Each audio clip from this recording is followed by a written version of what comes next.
하나님은 사랑이십니다. 아멘입니까? 어젯밤에 제가 어제따라 저녁마다 이렇게 연락들이 많이 오셔가지고 급하게 와달라고 하시는 분들이 있어서 이렇게 돌아다니다 보니까 말씀을 한 번 더 정리해야 되는데 한 집에 들어가니까 9시쯤부터 다시 한번 말씀을 정리하고 또 PPT도 말씀도 정리하고 하면서 한 1시 반 이렇게 이제 늦게 좀 잠이 들게 됐어요. 애들은 아내랑 먼저 잠이 들고 이제 늦게 잠이 드는데 어제따라 우리 아이들 방에 이제 한 번씩 들어가서 이제 기도해주고 들어가기도 하는데 어제따라 남다른 이게 뭐라 그러나 내가 하나님의 사랑이 깊이 깨달아지지가 않는 거예요.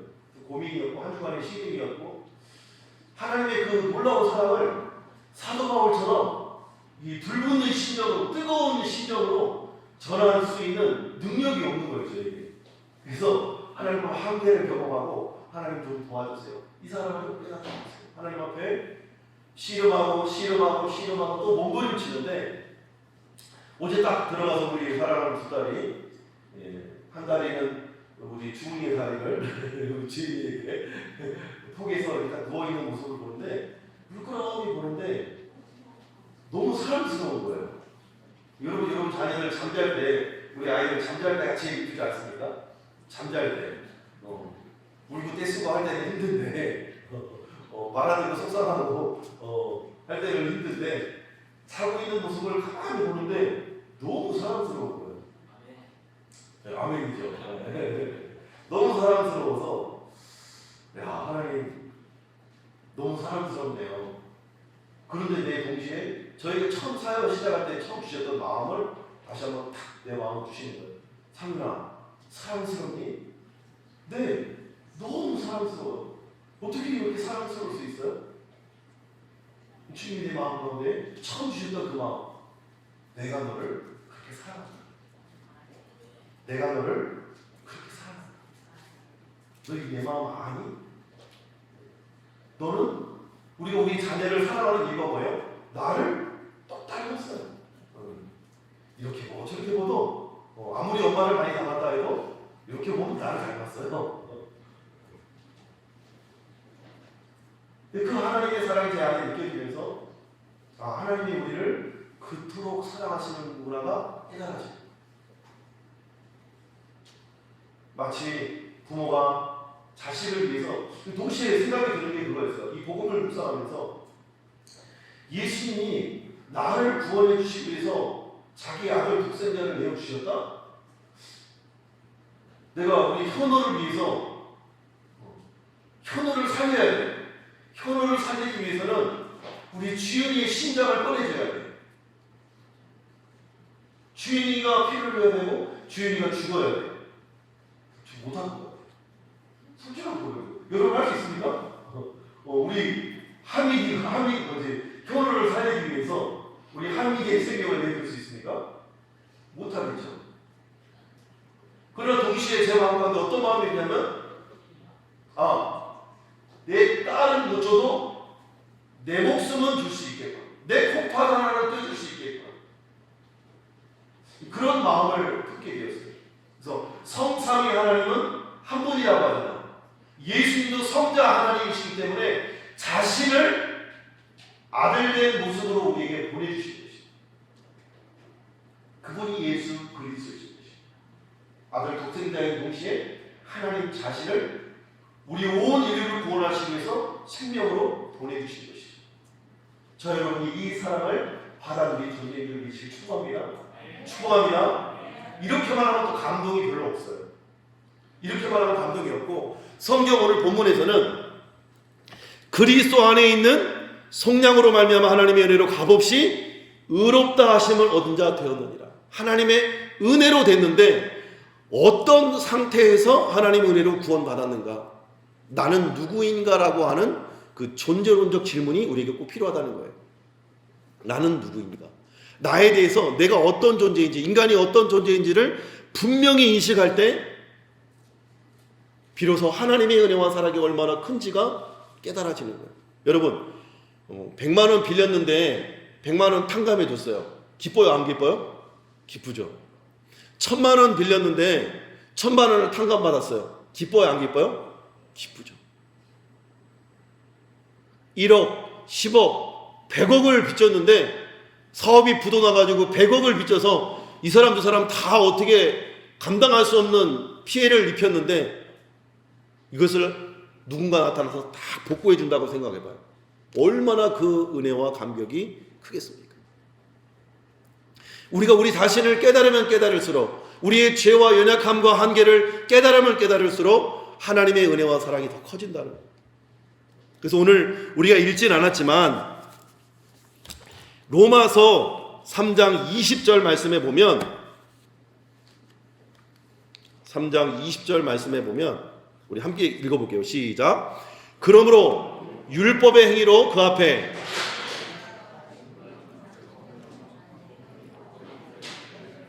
자, 우리 마음을 맞춰서 한번 가보겠습니다. 마음을 맞춰서 시작.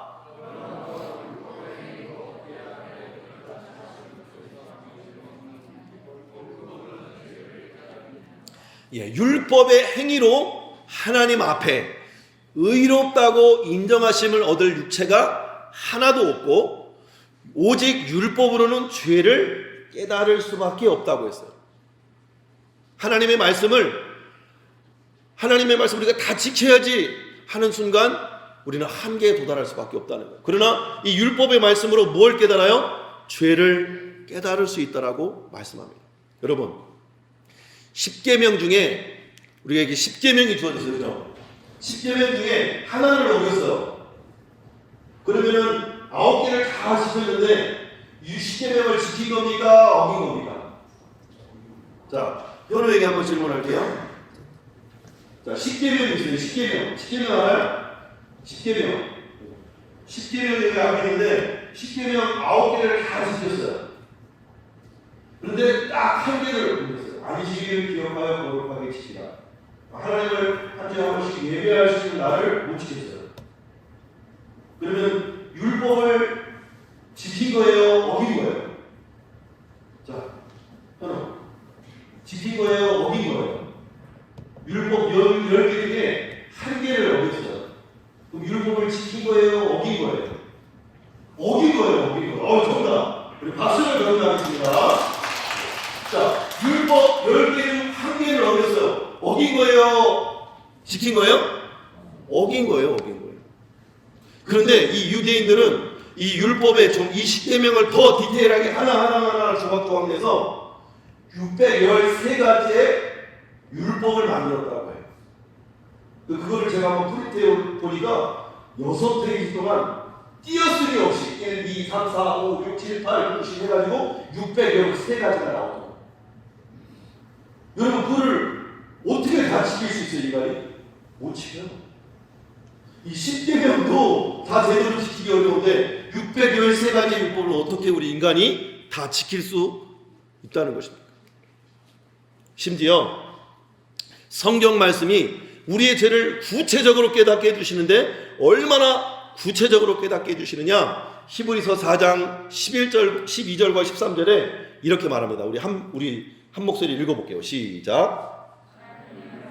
살아있고 활력이 있어 좌우의 날선 어떤 검보다 예리하여 우리의 혼과 영과 및 관절과 골수를 찔러 쪼개기까지 하며 또 마음의 생각과 뜻을 판단하나니. 13절. 지으신 것이 하나도 그 앞에 나타나지 않음이 없고 우리의 결산을 받으실 이의 눈앞에 만물이 벌거벗은 것 같이 드러나느니라. 아멘. 한마디로 하나님의 말씀은 거울과 같아서 우리의 모습을 환하게 비춰준다는 거예요. 그래서 하나님의 말씀 앞에 서면 우리 자신이 죄인이라는 사실을 깨닫지 않을 수 없다는 거죠. 이 혼과 앞절 말씀, 혼과 영과 관절과 골수의 특징이 뭔지 아세요? 혼 보여요? 안 보여요? 안 보여요. 영 보여요? 안 보여요? 안 보여요. 관절 보입니까? 엑스레이 찍어야 보이죠. 그죠? 초음파로 해야 보이죠. 눈으로는 관절이 안 보이죠. 그리고 여기 골수, 뼈 속에 있는 그게 보입니까? 요즘 기계로나 가능한 거죠. 이 혼과 영구함이 관절과 골수는 눈에 보이지 않는다는 것이 특징입니다. 하지만 하나님 말씀 앞에서 그의 보이지 않는 것들, 숨겨져 있는 것들이 다 벌거벗은 것처럼 하나님의 눈앞에 다 드러난다고 말씀하고 있는 거예요. 예수님을 믿는다고 하면서 자신이 죄인이 아니라고 생각하는 사람은 지금껏 하나님의 말씀 앞에 진실하게 서본 적이 없는 사람입니다. 내가 하나님 앞에 죄인인 것을 인정하지 못하는 사람. 근데 많은 사람들이 자기는 나름대로 의롭다고 생각해요. 나는 그래도 좀 착하다고 생각해요. 나는 그래도 신앙생활 좀 했거든요. 예배 좀 드렸고 헌금 좀 드렸고 봉사 좀 했고 이런 훈련은 또 다 받았고 하나님의 교회를 세우는데 일익을 잘 감당했거든요. 그래서 자기는 의로운 줄 알아요. 착한 줄 알아요. 선한 줄 알아요. 그런데 하나님이 가장 싫어하시고 미워하시는 죄가 뭔지 아세요? 교만이에요. 교만. 나는 죄 없고 나는 의롭고 나는 선하다고 착각했던 예수님 당시나 바울 당시에 언제나 핍박했던 대상들이 누구예요? 예수님을 비난하고 핍박하고 심지어 십자가에 못 박혀 죽게 한 인물들이 누구예요? 대제사장들이에요. 오늘날로 말하면 목사 중에 목사, 총회장, 노회장, 담임 목사, 장로, 율법사들과 바리새인과 서기관들, 오랜 신앙의 연조를 가진 사람들이 자기는 의롭다고, 자기는 착하고 선하다고. 주님이 기도를 가르쳐 줄 때에 외식하는 바리새인과 같이 기도하지 말라고. 그들이 어떻게 기도해요? 나는 일주일에 2번씩 금식을 하고 11조를 빼먹지 않고 하루에 3번씩 5번씩 하나님을 예배하고 기도합니다. 저 세리와 같지 아니합니다. 그렇게 자신을 의롭게 여기고 자기를 선하다고 착각했답니다. 그러나 예수님이 이들을 향해 뭐라고 책망합니까? 독사의 자식들아, 외식하는 자들아. 외식이 뭐예요? 연기하는 거야, 연기. 내 속은 아닌데 겉으로 연기하는 인생들아. 그렇게 끊임없이 예수님께 책망을 받은 인물들이 바로 이 율법학자들과 바리새인들이었어요. 오늘날에도 신앙의 연조가 많아지면 많아질수록 또 성경 공부를 하면 할수록 아는 것이 많으면 많을수록 우리는 어떻게 됩니까? 하나님 앞에 더욱 겸손해져야 하는 것이 성경을 바르게 알고 성경의 거울 앞에서 나를 온전히 비춰보는 사람의 중요한 특징 중에 하나라는 거예요. 세상에 안 믿는 사람들도 그래요. 나는 법 없이도 살 수 있는 사람이라고. 나는 좀 선도 행하고 구제도 많이 하고 많이 베푼다고. 제가 작년 부활주일에 왔던 우리 제자 중 하나가 좀 돈 있는 사업가들과 같이 일을 좀 했었어요. 근데 그 사장님이 서울에 있는 군 네이버스 재단을 복지재단을 지나가는데, 친구야, 내가 저거 후원 많이 한다. 그리고 내가 나중에 저거 살 거야. 내 꿈이 저거 사서 좋은 일 많이 하는 거야. 라고 이야기하더래요. 근데 그 사장님의 수치를 알고 있어요. 이 제자가. 와이프 말고 다른 여자를 만나는 거예요. 겉으로는 의로운 척, 선행을 하면서 그 내면 중심에는 하나님의 법, 하나님도 모르고 하나님이 금하신 간음을 행하고 있는 것이죠.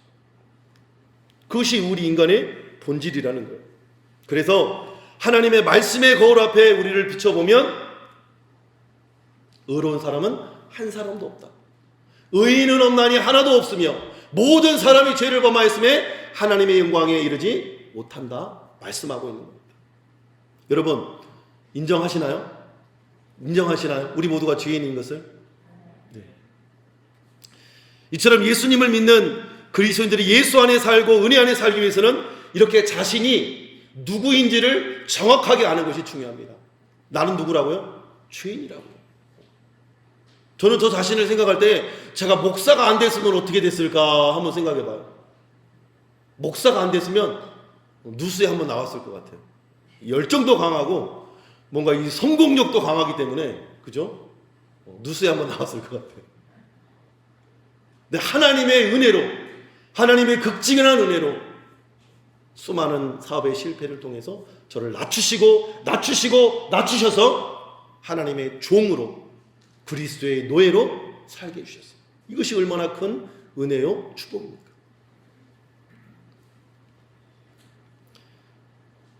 이처럼 하나님의 말씀 앞에서 자신을 우리 모두가 깨닫고 인식했다면 그 다음으로 주목해야 될 것이 무엇입니까? 하나님의 의입니다. 우리 다 같이 한번 읽어볼게요. 시작. 이제는 하나님의 의가 나타났으니 율법과 선지자들의 증거를 받은 것이라.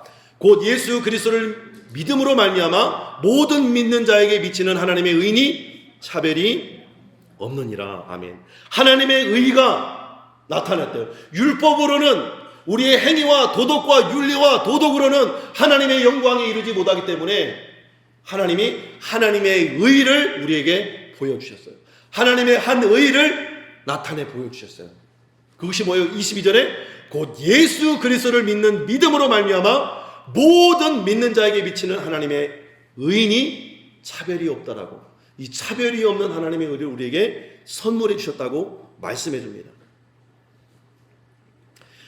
이 말씀을 로마서 1장 17절에 언급한 이 이신칭의 믿음으로 말미암아 의롭다함을 얻게 되었다. 칭함을 받았다. 의로운 존재가 되어서 내가 의로운 사람이어서 의롭다 인정을 받은 것이 아니고 하나님이 의롭다고 인정해 주시는 거예요. 무엇을? 믿음을. 그래서 이 의를 쉬운 개념으로 좀 바꾸면 바른 관계라고 할 수 있습니다. 하나님의 의가 더 쉬운 개념으로 하면 바른 관계. 의가 무슨 관계, 무슨 뜻이라고요? 바른 관계. 이 정의는 세상에서도 똑같이 적용됩니다. 세상에서 저 사람은 의롭다고 말할 때 그 판단 기준이 뭐예요?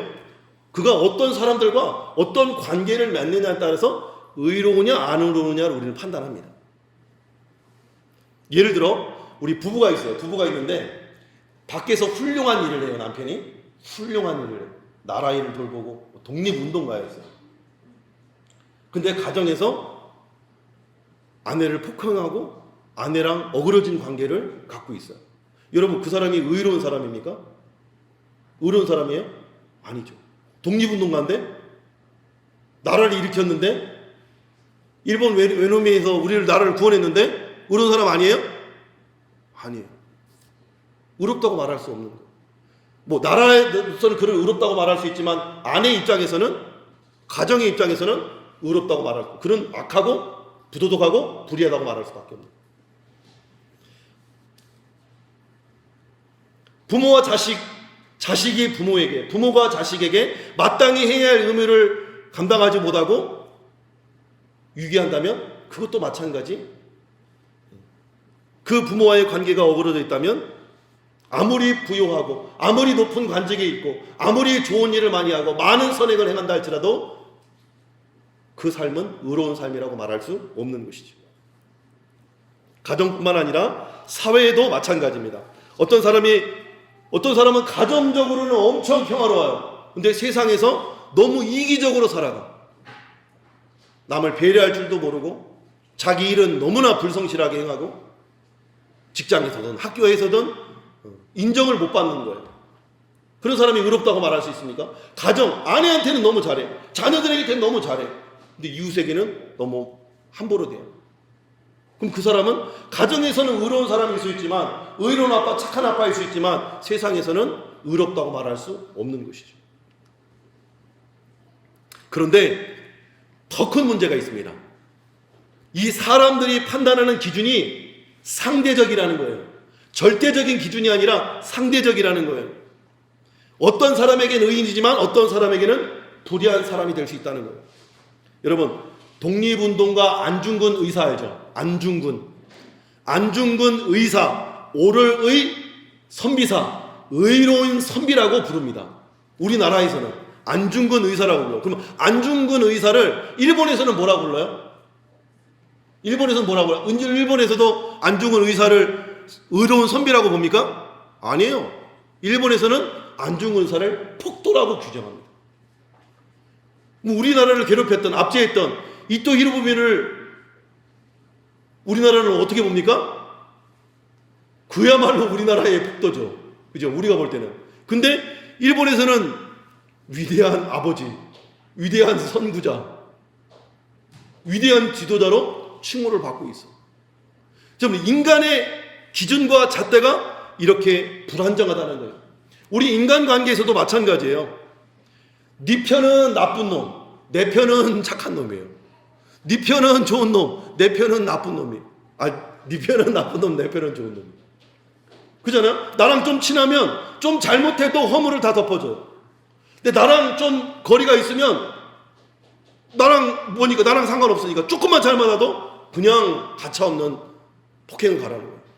살인자의 부모는 살인자여도 자식입니다.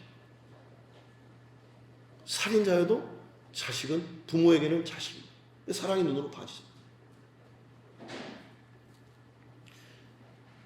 이처럼 우리 인간이 판단하고 정의 내는 이 기준, 관계의 기준이라고 하는 것은 너무나 불완전하다. 불완전하다. 그렇다면 누가 절대적이고 완전한 기준을 가지고 계십니까? 하나님의 판단, 하나님의 기준, 하나님의 의는 변치 않으며 절대적입니다. 그래서 하나님의 기준을 볼 때 하나님과 사람 사이에 바른 관계를 이룰 수 있는 사람은 한 사람도 없다고 성경이 증언하고 있는 거예요. 그런데 하나님과 우리 사이를 화목하게 하고 올바르게 할 수 있는 길이 없는데 하나님이 한 분 예수 그리스도를 보내주셨다는 거예요. 예수 그리스도 안에서 예수 그리스도를 믿음으로 예수 그리스도의 보혈의 능력으로 하나님과 우리 관계를 회복시켜 주시는 것이 바로 의라는 거예요. 의. 특별히 22절 하반절에 보면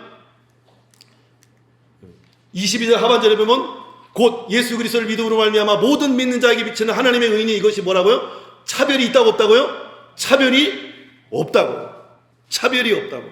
사람은 사람을 끊임없이 차별합니다. 그들의 과거에 집착하고 저 사람은 과거에 어떤 사람이었는지 과거의 잣대를 가지고 사람을 평가합니다. 또 편견을 가지고 그 사람의 현재 모습을 잡고 왜곡시키고 제한하려고 합니다.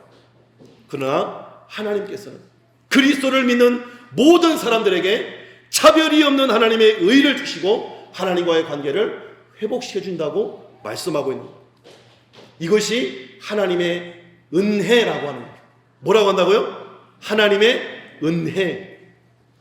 오직 예수 그리스도를 통한 하나님의 은혜요, 다른 말로 하면 하나님의 사랑이라고 말씀하고 있는 거예요. 사실 하나님의 의가 없다면 우리는 이 자리에 앉아있을 조차도 없는데 우리가 여기 있다는 것이 은혜요, 기적 중에 기적이라는 사실. 여러분, 우리가 성경을 대할 때 위대한 인물들, 믿음의 조상이라거나 아브라함, 다윗 이런 위대한 인물들을 볼 때 그냥 그들의 좋은 면만을 부각해서 설교를 해주기 때문에 그들의 좋은 점, 강점만 보기 때문에 그들이 의로운 사람들 우리가 착각하고 있어요. 한번 볼까요?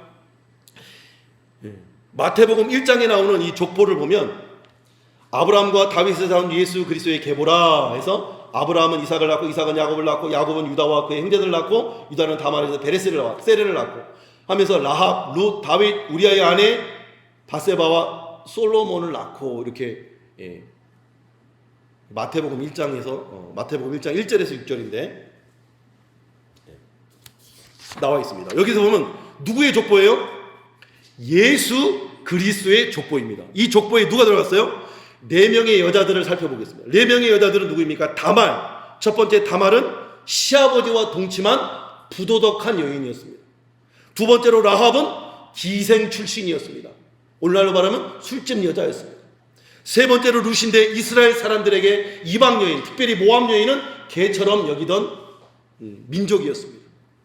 네 번째 우리아의 아내 바세바는 누구입니까? 우리가 잘 아는 대로 결혼한 여자라면 왕이 동침을 요구하더라도 죽음을 각오하고 거부했었어야죠.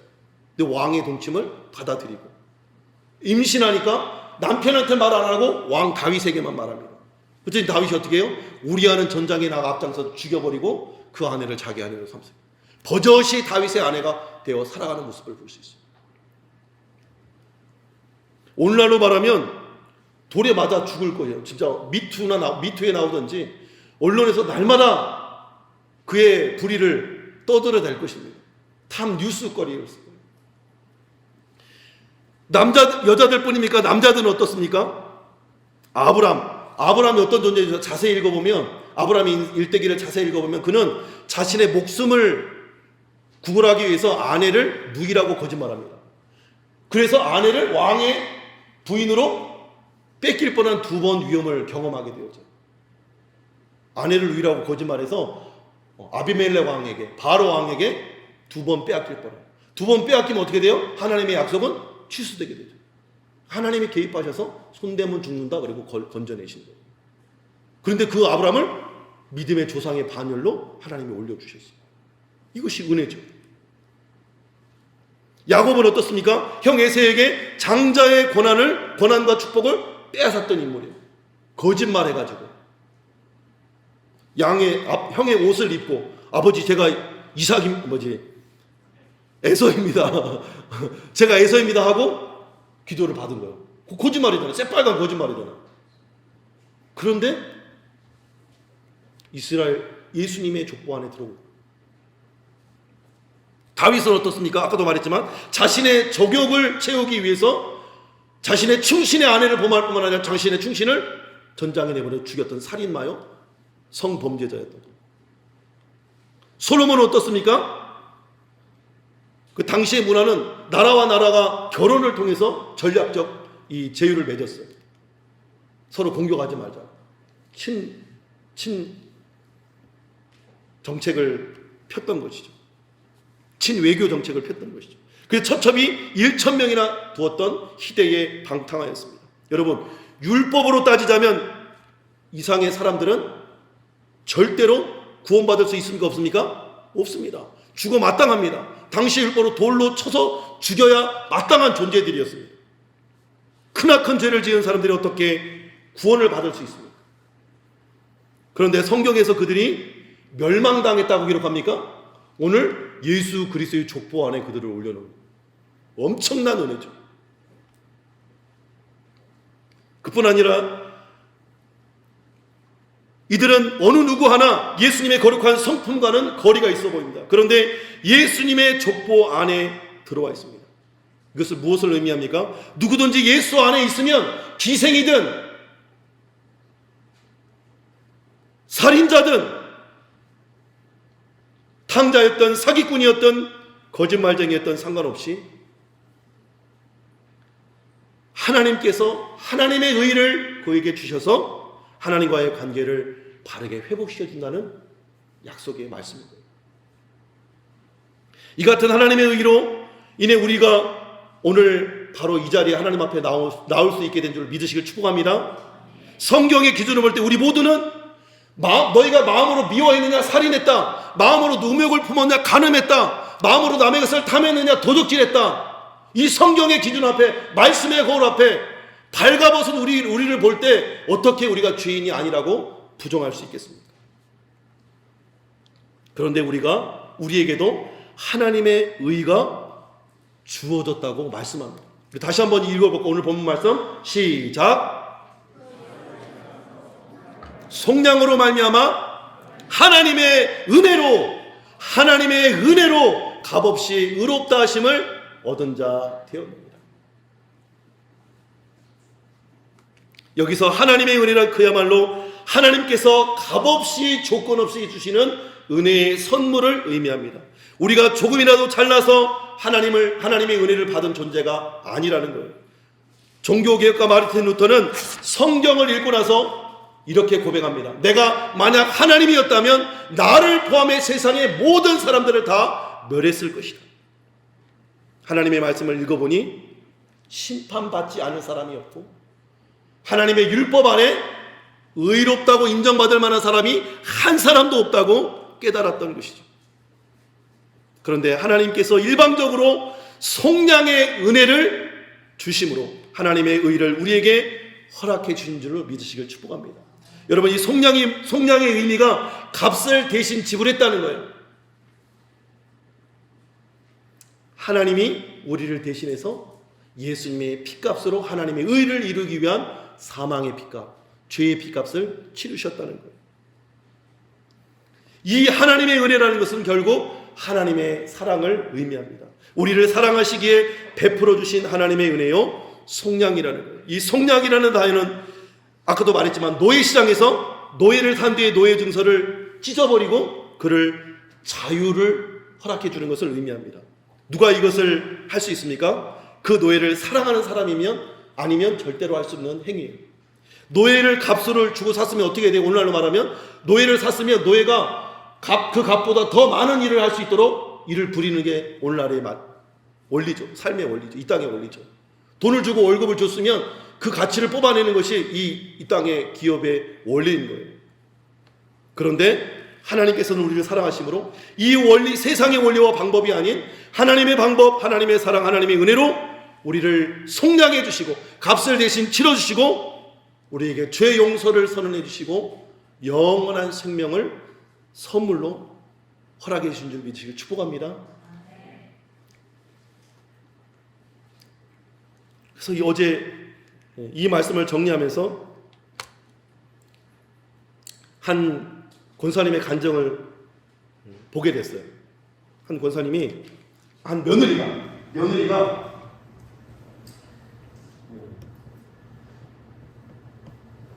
시어머님이 나름 기도도 열심히, 교회에서, 가정에서 기도도 열심히 하고 예배도 잘 드리고 봉사도 열심히 하고 나름 착하고 선하다고 인정받은 그런 권사님이셨어요.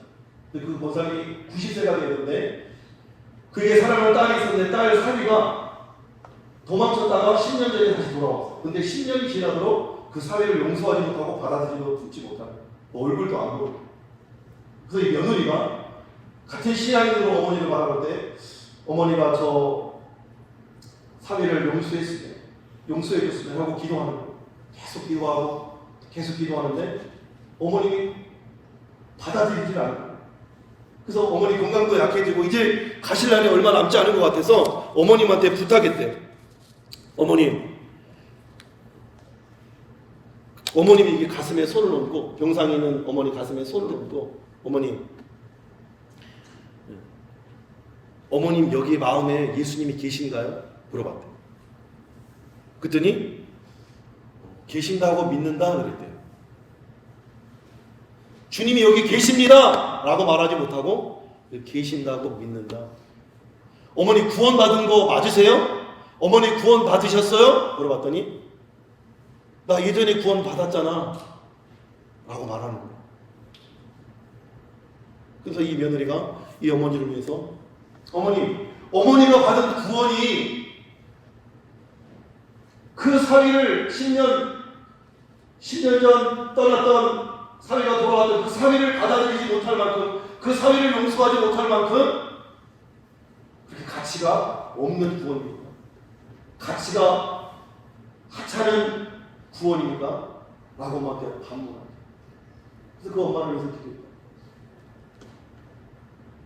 머리로는 예수님의 나를 위해서 십자가에 죽으시고 부활하셨다는 것을 믿는데, 나에 대해서 다시 내 생명을 내어주셨다는 것을 아는데, 내 삶은 온전히 그 용서와 사랑을 확신하고 이 사람을 누리지 못하고 이 사람을 베풀지 못하고 있는 우리들의 모습을 발견했다는 거예요. 여러분 어떻습니까? 여러분 마음에 용서하지 못하는 마음, 사랑하지 못하는 마음이 혹시 있습니까? 누군가를 사랑하지 못하고 용서하지 못하고 미워하는 마음이 이미 살인했다고 성경은 말씀합니다. 여러분, 이 십자가의 은혜와 감격이 여러분에게 회복되어질 수 있는 축복합니다.